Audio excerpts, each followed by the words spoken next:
Hello students, class 10 के chapter 4 में आज जिस टॉपिक पे हम पढ़ेंगे वो है तत्वों का आवर्ती गुण, मतलब पीरियोडिक प्रॉपर्टी ऑफ एलिमेंट्स। हम सब जानते हैं कि जो तत्व हैं उनको आवर्त सारणी में उनके बढ़ते हुए क्रम में, ठीक है, मतलब परमाणु संख्या के बढ़ते हुए क्रम में व्यवस्थित किया गया है।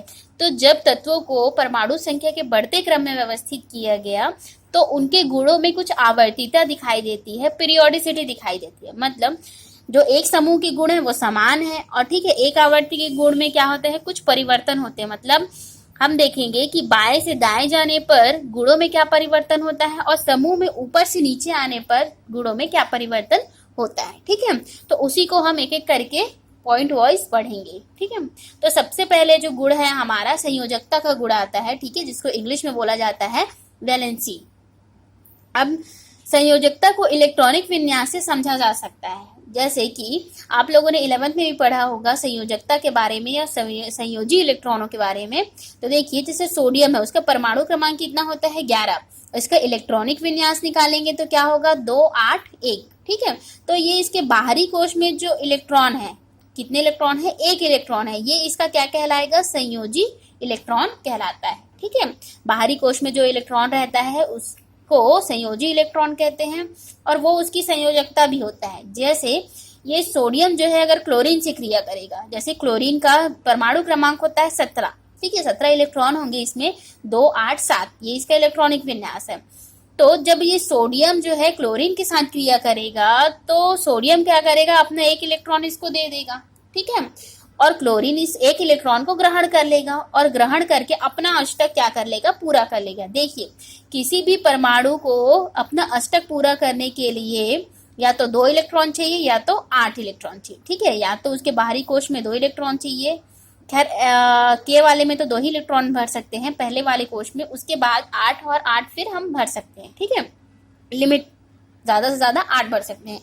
तो इसको 8 होने के लिए इसने क्या किया, सोडियम ने अपना एक इलेक्ट्रॉन दे दिया। ठीक है, तो इस तरह से इनकी संयोजकता क्या हो जाएगी, 1 हो जाएगी, क्योंकि इसने अपना अष्टक पूरा करने के लिए कितने इलेक्ट्रॉन लिए हैं, 1 इलेक्ट्रॉन लिए। ठीक है, तो किसी तत्व के बाह्यतम कोश आउटर शेल में उपस्थित इलेक्ट्रॉनों की संख्या या अष्टक पूर्ण करने के लिए आवश्यक इलेक्ट्रॉनों की संख्या क्या कहलाती है, उसकी संयोजकता कहलाती है। ठीक है, जैसे कि यहाँ पर देखिए कि तत्व को लिखा गया है 3 से लेकर 10 तक। ठीक है, ये एक आवर्त, सेकेंड आवर्त के दूसरे आवर्त के तत्व हैं 3 4 5 6 7 8 9 10। ठीक है, lithium, beryllium, boron, carbon, nitrogen, oxygen, fluorine, neon.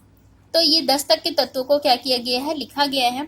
अब जब ये हाइड्रोजन के साथ क्रिया करता है, ठीक है, तो LiH बनाया, BeH2 बनाया, BH3 बनाया। ठीक है, तो इस तरह से इसकी संयोजकता 1 2 3 4 3 2 1 और इसकी 0 गई। ठीक है, क्योंकि नियॉन को ऑलरेडी जो कक्षक होता है, जो लास्ट का जो कक्ष होता है, बाहरी जो शेल होगा वो क्या होता है, पूरी तरह से भरा हुआ होता है। ठीक है, नियॉन का अष्टक जो है पहले से ही पूरा होता है, जिसके कारण वो क्या करेगा, किसी से भी क्रिया नहीं करेगा। ठीक है, तो देखिए कि जब हम आवर्त सारणी में बाएं से दाएं गए, ये बाएं से दाएं जब जा रहे हैं तो संयोजकता में आपको कैसा दिखाई दे रहा है, परिवर्तन दिखाई दे रहा है। ठीक है, क्रमिक परिवर्तन, पहले क्या हुआ, बढ़ा, 1 से लेकर 4 तक क्या हो गया, बढ़ गया, फिर सडनली क्या हो गया, कम हो गया। ठीक है, तो इस तरह से देखेंगे हम कि हमारी जो आवर्त सारणी है उसमें क्या होता है कि बाएं से दाएं जाने पर संयोजकता में क्या दिखाई देता है, परिवर्तन दिखाई देता है। लेकिन जब हम सारणी में ऊपर से नीचे जाएंगे, मतलब किसी समूह में जब हम ऊपर से नीचे आएंगे तो उसकी संयोजकता में कोई भी परिवर्तन नहीं होगा। जैसे कि देखिए, ये मैंने पहले ग्रुप का लिखा हुआ है अलीना करब से। ठीक है,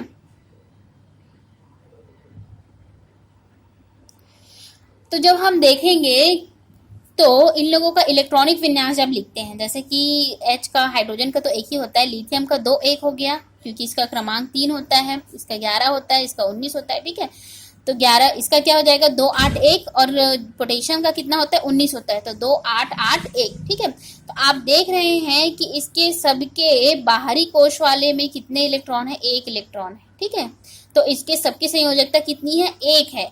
तो संयोजकता में कोई परिवर्तन हो रहा है क्या, नहीं होगा। ठीक है।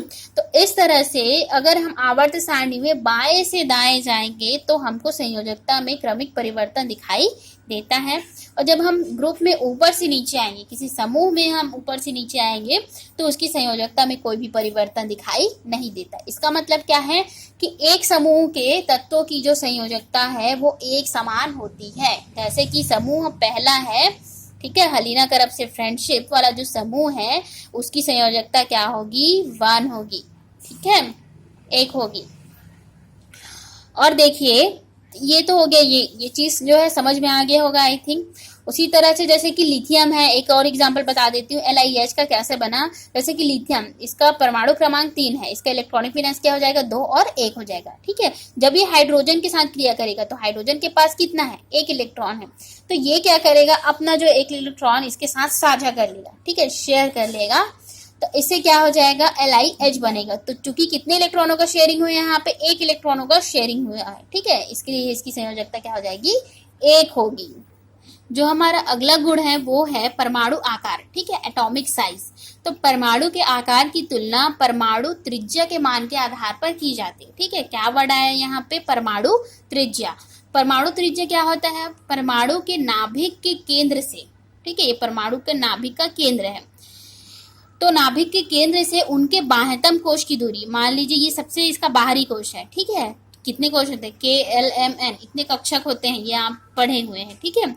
तो इसका जो बाहरी कोश है मान लीजिए ये है, तो यहाँ इस परमाणु के नाभिक से यहाँ तक की दूरी क्या कहलाएगी, इसकी परमाणु त्रिज्या कहलाएगी, ठीक है, क्या कहलाएगी, परमाणु त्रिज्या कहलाएगी, ठीक है, ये इतना समझिए। अब अगर हम आवर्त सारणी में बाएं से दाएं जाएंगे, ठीक है, जैसे कि मैंने यहाँ लिखा है सोडियम से लेके क्लोरीन, ठीक है, बाएं से दाएं जा रहे हैं, तो बाएं से दाएं जा रहे हैं तो देखिए परमाणु त्रिज्या का मान क्या हो रहा है, कम होते जा रहा है। 186 था, क्लोरीन के आते आते तक क्या हो गया, 99 हो गया, ठीक है। इसका कारण क्या है, ठीक है, तो हमने क्या देखा कि बाएं से दाएं जाने पर परमाणु त्रिज्या क्या हो रही है, कम हो रही है, मतलब कि परमाणु का आकार कैसा होगा, कम हो जाएगा।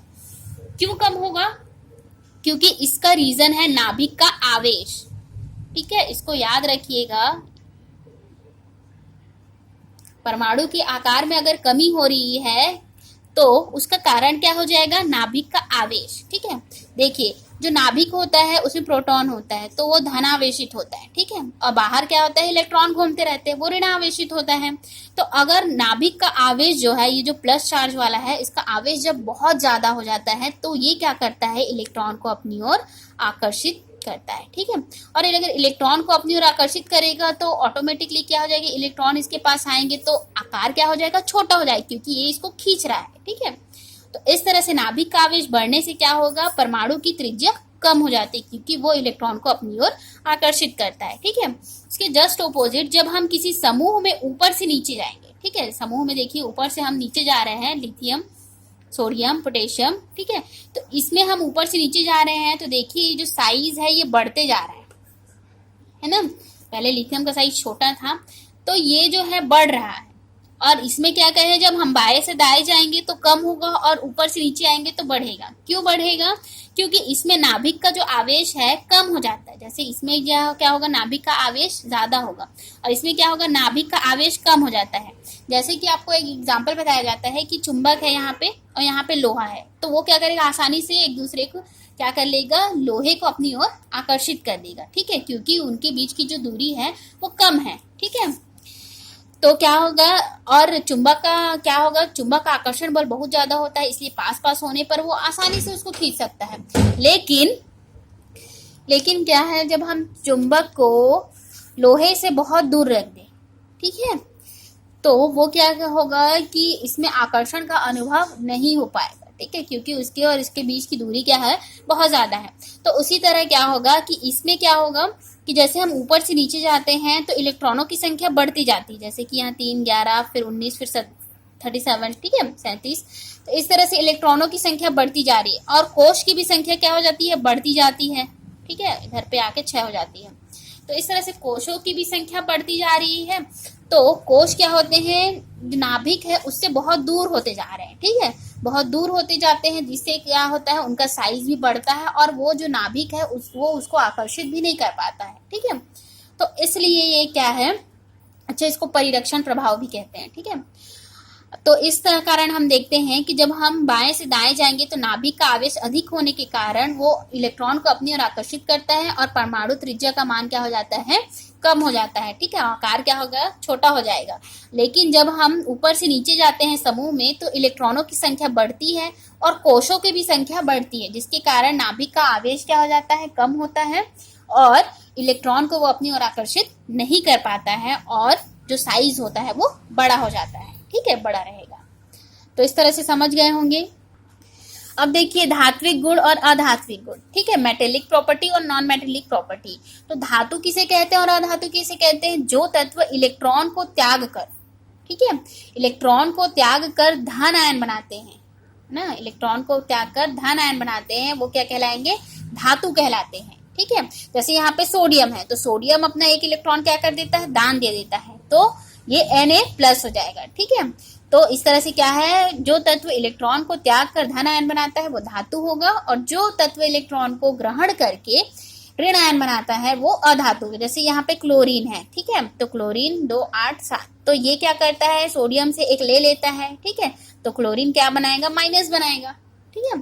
तो इस तरह से क्या होगा, जो तत्व इलेक्ट्रॉन को ग्रहण करके ऋण आयन बनाता है उसे क्या कहते हैं, अधातु कहते हैं, ठीक है। जैसे ऑक्सीजन है, क्लोरीन है, नाइट्रोजन है।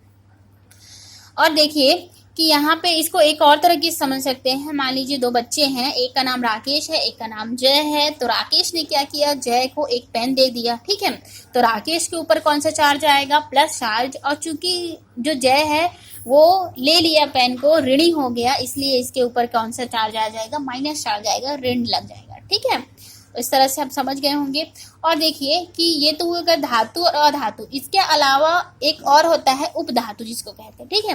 तो आवर्त सारणी में एक टेढ़ी मेढ़ी रेखा आपको दिखाई देगी जो धातु और अधातु को अलग करती है, ठीक है। तो इन रेखा के अंदर जो आएंगे तत्व उनको क्या कहा जाएगा, उपधातु कहा जाता है, ठीक है।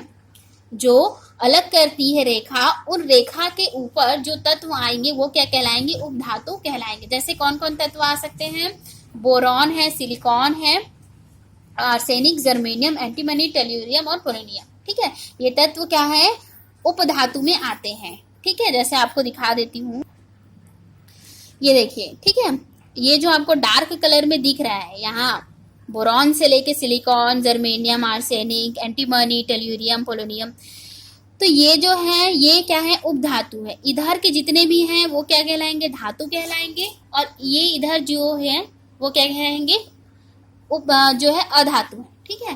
तो धातु और अधातु को ये क्या कर रहा है, ये रेखा अलग कर रहा है, ठीक है। जैसे कि 2 गांव हैं, ये 2 गांव हैं, इन दोनों गांव को अलग कौन कर रहा है, एक ब्रिज कर रहा है, ठीक है, एक बांध मान लीजिए दोनों गांव को अलग कर रहा है, ठीक है। और अगर नहीं होता ये तो क्या हो जाता, दोनों बराबर होते, इसकी सीमा और इसकी सीमा, है ना।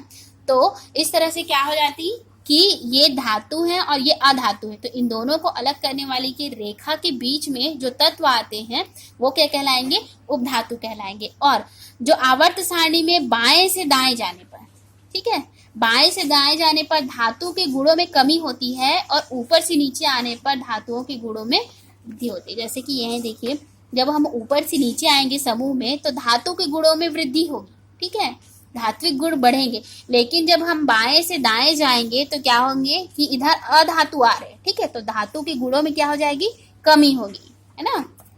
तो इस तरह से समझ गए होंगे, ठीक है। तो आवर्त सारणी के बाईं ओर धातु होते हैं और दाईं ओर क्या होते हैं, अधातु होते हैं। इसलिए बाएं से दाएं जाने पर धातुओं के गुणों में कमी होगी और समूह में ऊपर से नीचे आने पर धातु के गुणों में वृद्धि होगी, ठीक है।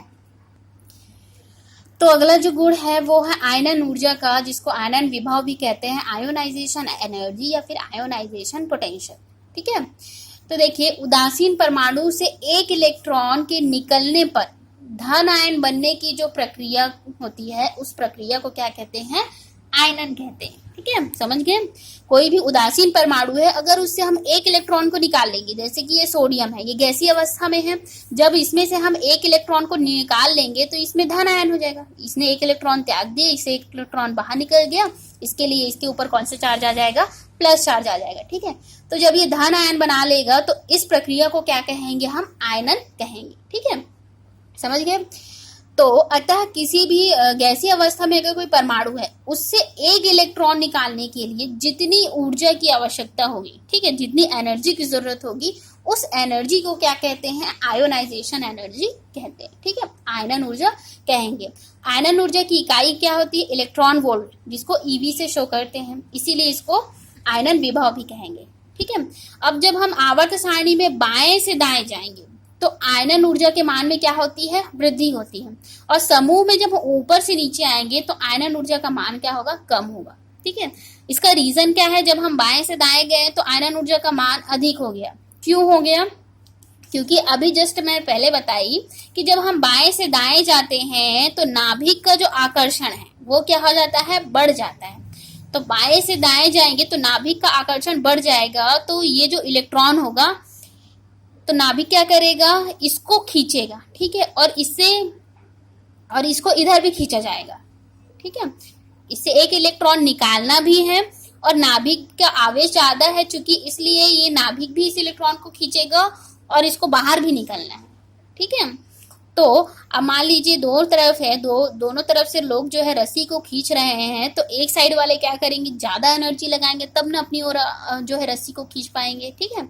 तो ज्यादा एनर्जी लग रही है, ठीक है, तो आयनन ऊर्जा का मान क्या हो जाएगा? ज्यादा हो जाएगा, ठीक है, क्योंकि ये नाभिक क्या करेगा? इस इलेक्ट्रॉन को खींचने की कोशिश करेगा और ये इलेक्ट्रॉन को हम बाहर भी खींचने की कोशिश करेंगे, तो आयनन ऊर्जा का मान क्या हो जाएगा? ज्यादा हो जाएगा, ठीक है। हमको ज्यादा एनर्जी के साथ इस इलेक्ट्रॉन को निकालना पड़ेगा, एनर्जी उस टाइम पे ज्यादा लगेगी। अब चूंकि जब हम ऊपर से नीचे आते हैं तो नाभिक का आवेश कम हो जाता है, ठीक है, तो नाभिक का आवेश कम होगा तो इलेक्ट्रॉन को हम आसानी से क्या कर सकते हैं? खींच के बाहर निकाला जा सकता है, ठीक है। मतलब इलेक्ट्रॉन को निकलने में ज्यादा एनर्जी की आवश्यकता जो है नहीं होगी, ठीक है। तो इसलिए आयनन ऊर्जा का मान अगर हम ऊपर से नीचे जाएंगे तो नाभिक के आवेश के कम होने के कारण आयनन ऊर्जा का मान भी क्या हो जाएगा? कम होगा। जबकि बाएं से दाएं जाएंगे तो नाभिक का आवेश अधिक होने के कारण इलेक्ट्रॉन को निकालने के लिए ज्यादा एनर्जी की जरूरत पड़ेगी, इसलिए बाएं से दाएं जाने पर आयनन ऊर्जा के मान में क्या होगी? वृद्धि होगी, ठीक है। जो आयनन ऊर्जा का मान जो है, वैल्यू जो है इंक्रीज हो जाएगा, आयोनाइजेशन एनर्जी क्या हो जाएगी? इंक्रीज होगी। जबकि जब हम किसी भी कॉलम में, किसी ग्रुप में ऊपर से नीचे आएंगे तो नाभिक के एनर्जी क्या होगी? नाभिक का आवेश कम होगा और इसके कारण जो इलेक्ट्रॉन है उसको बहुत आसानी से कम ऊर्जा के साथ भी निकाला जा सकता है, इसलिए आयनन ऊर्जा का मान क्या होगा? कम होगा, ठीक है, समझ गए। अगला जो है हमारा, अगला जो गुण है वो है इलेक्ट्रॉन बंधुता, इलेक्ट्रॉन एफिनिटी, ठीक है। तो यदि किसी परमाणु में एक इलेक्ट्रॉन क्या हो गया? जोड़ा जाए, ठीक है, तो ऋण आयन का निर्माण होता है। मतलब अगर कोई परमाणु में हम एक इलेक्ट्रॉन उसमें जोड़ दें, ठीक है, तो वो एक इलेक्ट्रॉन को ग्रहण करेगा और ग्रहण करेगा तो क्या करेगा? वो माइनस में चला जाएगा, ठीक है, ऋण आयन बनाएगा। तो इस क्रिया में क्या होगा? कुछ मात्रा में एनर्जी निकलती है, ठीक है।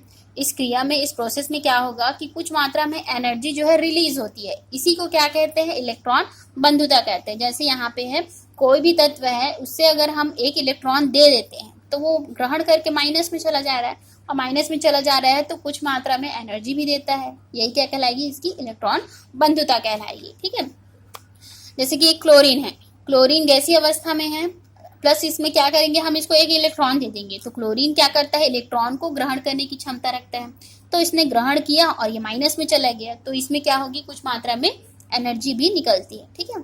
तो आवर्त सारणी में जब हम बाएं से दाएं जाएंगे तो इलेक्ट्रॉन बंधुता का मान क्या होगा? बढ़ेगा, ठीक है, बढ़ेगा। क्यों बढ़ेगा? क्योंकि नाभिक का आवेश बढ़ेगा, और नाभिक का अगर आवेश बढ़ेगा तो वो इलेक्ट्रॉन को आसानी से ग्रहण कर सकता है, ठीक है, उसको प्रॉब्लम ही नहीं होगी क्योंकि उसका आवेश इतना ज्यादा है कि किसी भी इलेक्ट्रॉन को वो आसानी से ग्रहण कर सकता है, ठीक है। और एनर्जी भी क्या होगी? इसमें अच्छी से निकलेगी। और देखिए वही दूसरी ओर क्या होगा? जब हम समूह में ऊपर से नीचे जाते हैं तो नाभिक का आवेश क्या होता है? जानते हैं हम, कम हो जाता है। तो नाभिक का आवेश कम होगा तो ये इसको खींचने में क्या होगी? इसको थोड़ी सी दिक्कत होगी, ठीक है। तो ये जो है इसको इलेक्ट्रॉन को ग्रहण करने में इसको आसानी से एक्सेप्ट नहीं कर पाएगा, ठीक है, क्योंकि इसका आवेश क्या है? कम है, और इसका आवेश इतना ज्यादा है कि आसानी से इसको ग्रहण कर लेगा। और इसका आवेश क्या होगा? नाभिक का आवेश कम होने के कारण ये क्या होगा? आसानी से इसको ग्रहण नहीं कर पाएगा, ठीक है। तो इसलिए बाएं से दाएं जाने पर नाभिक का आवेश बढ़ता है, जिसके कारण क्या होता है, इलेक्ट्रॉन जो है आसानी से जुड़ जाता है और इसलिए इलेक्ट्रॉन बंधुता का मान क्या होगा, बढ़ेगा। जबकि जो अगर किसी समूह में हम ऊपर से नीचे आते हैं तो नाभिक का आवेश कम होता है, जिसके कारण से उसे इलेक्ट्रॉन को ग्रहण करने में थोड़ी सी कठिनाई होती है और इसलिए इलेक्ट्रॉन बंधुता का मान भी क्या हो जाएगा, कम होगा। ठीक है, समझ गए।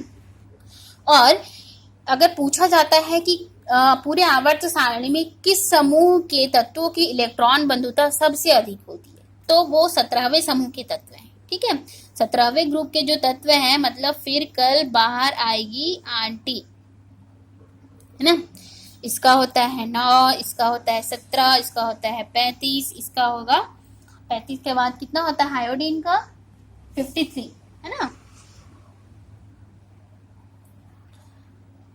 तो इस तरह से आप देख रहे हैं कि सबको एक एक इलेक्ट्रॉन की जरूरत है, अपना अष्टक पूरा करने के सबको एक एक इलेक्ट्रॉन की जरूरत होगी। ठीक है, अच्छा, और एक और चीज है, अगर एक इलेक्ट्रॉन है तो वो आसानी से आ जाए। अगर मान लीजिए कि इनको अष्टक पूरा करने के लिए 2 इलेक्ट्रॉन या 3 इलेक्ट्रॉन की जरूरत होगी, तो इसके लिए क्या होगा कि बहुत ज्यादा एनर्जी भी लगेगी।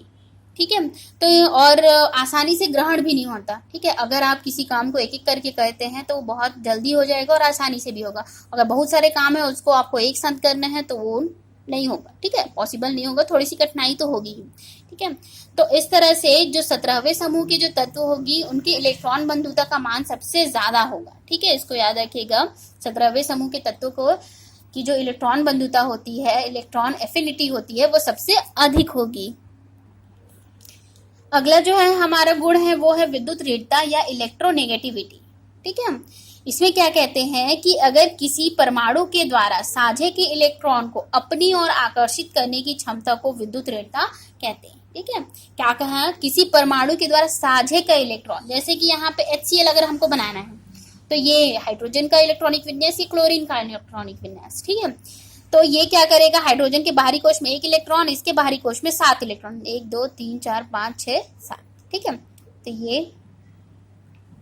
अब क्या करेगा, ये इसके साथ साझा करेगा, मतलब इलेक्ट्रॉन को शेयरिंग करेगा। ठीक है, तो शेयरिंग करेगा तो इसके पास क्या गुण होता है, क्लोरीन के पास, कि ये इलेक्ट्रॉन को अपनी ओर खींचने लगता है। ठीक है, साझा का मतलब क्या करते हैं, मतलब 2 लोग हैं, इसने क्या किया अपने टिफिन में से आधा दिया, इसने क्या किया अपने टिफिन में से आधा दिया। ठीक है, मतलब शेयरिंग की।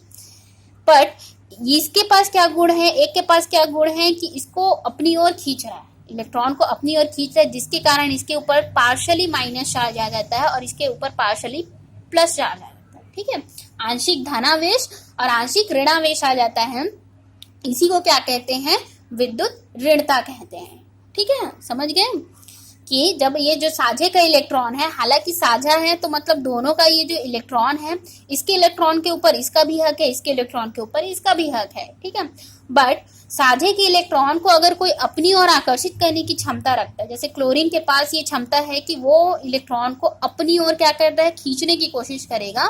ठीक है, तो उसको क्या कहेंगे, विद्युत ऋणता कहेंगे। ठीक है, जब हम बाएं से दाएं जाएंगे तो विद्युत ऋणता का मान क्या होगा, बढ़ेगा, और अगर हम समूह में ऊपर से नीचे आएंगे तो विद्युत ऋणता का मान क्या होगा, कम होगा। ठीक है, बाएं से दाएं जाने पर वही है, नाभिक का आवेश ज्यादा होने के कारण इलेक्ट्रॉन ग्रहण करने की और आकर्षित करने की क्षमता क्या हो जाती है, अधिक हो जाती है, इसलिए विद्युत ऋणता का मान भी क्या हो जाएगा, बढ़ेगा। और जब हम ऊपर से नीचे आएंगे तो क्या होता है, नाभिक का आवेश कम हो जाता है और उसमें इलेक्ट्रॉन ग्रहण करने की क्षमता भी क्या हो जाती है, कम हो जाती है, इसीलिए विद्युत ऋणता का मान भी क्या होगा, कम होगा। याद रखिएगा, इलेक्ट्रॉन बंधुता और विद्युत ऋणता ये दोनों क्या है, अलग अलग है ना, दोनों को ठीक है मिक्स मत कीजिएगा। उसमें क्या होता था कि एक इलेक्ट्रॉन को ग्रहण करता था। ठीक है, कोई किसी ने एक इलेक्ट्रॉन को दिया और उसको ग्रहण करता था, उसमें एनर्जी निकलती थी, उसको इलेक्ट्रॉन बंधुता कहते हैं। ठीक है, लेकिन विद्युत ऋणता में क्या होता है, साझे के इलेक्ट्रॉन, ठीक है, उसमें क्या होता है, एक पूरा पूरा दे देता था, इसमें क्या है, साझा हो रहा है, इस साझे के इलेक्ट्रॉन को अगर कोई अपनी ओर आकर्षित करने की कोशिश करता है तो वो क्या कहलाता है, विद्युत ऋणता कहलाएगी। ठीक है, और देखिए एक छोटा सा चार्ट है जिसमें मैंने मतलब शॉर्ट में अभी तक हम लोगों ने जितनों को डिटेल में पढ़ा है उसको हम शॉर्ट में भी पढ़ सकते हैं। अगर आप ये टेबल कॉपी बना लीजिएगा तो बहुत आसानी होगी। जैसे कि संयोजकता है, बाएं से दाएं जाएंगे तो संयोजकता में परिवर्तन दिखाई देता है। ठीक है, उसमें परिवर्तित दिखाई देता है, परिवर्तन दिखाई देगा। लेकिन जब हम संयोजकता के लिए ऊपर से नीचे जाएंगे तो संयोजकता में कोई भी परिवर्तन दिखाई नहीं देगा। ठीक है। जब आयनिक त्रिज्या के लिए क्या कहेंगे, जब हम बाएं से दाएं जाएंगे तो आयनिक त्रिज्या का मान क्या हो जाता है, कम हो जाता है। ठीक है, नाभिक का आवेश इसका कारण है। ऊपर से नीचे जाएंगे तो क्या होगा कि आयनिक त्रिज्या का मान क्या हो जाता है, अधिक हो जाता है, क्योंकि नाभिक का आवेश कम हो जाता है। आयनन ऊर्जा के लिए क्या कहेंगे कि बाएं से दाएं जाने पर आयनन ऊर्जा का मान अधिक होगा और ऊपर से नीचे आने पर आयनन ऊर्जा का मान क्या हो जाता है, कम हो जाता है। इसका भी रीजन नाभिक का आवेश है। इलेक्ट्रॉन बंधुता, तो बाएं से दाएं जाने पर इलेक्ट्रॉन बंधुता का मान क्या हो जाता है, अधिक होता है, और ऊपर से नीचे आने पर इलेक्ट्रॉन बंधुता का मान कम हो जाता है। ठीक है। विद्युत ऋणता, विद्युत ऋणता में भी ये बोलेंगे बाएं से दाएं जाने पर अधिक होगा विद्युत ऋणता का मान और ऊपर से नीचे आने पर कम होगा। धात्विक गुण को यहाँ पे मैंने मेंशन करना भूल गई हूँ। ठीक है, तो इसको आप भी कर लीजिएगा कि बाएं से दाएं जाने पर धात्विक गुण में कमी होती है और ऊपर से नीचे आने पर धात्विक गुणों में वृद्धि होती है। ठीक है, तो इस तरह से ये टेबल अगर बना लेंगे तो बहुत आसानी होगी आपको याद करने भी और समझने में भी। ठीक है, और वीडियो को लाइक कीजिएगा और सब्सक्राइब कीजिएगा। Thank you.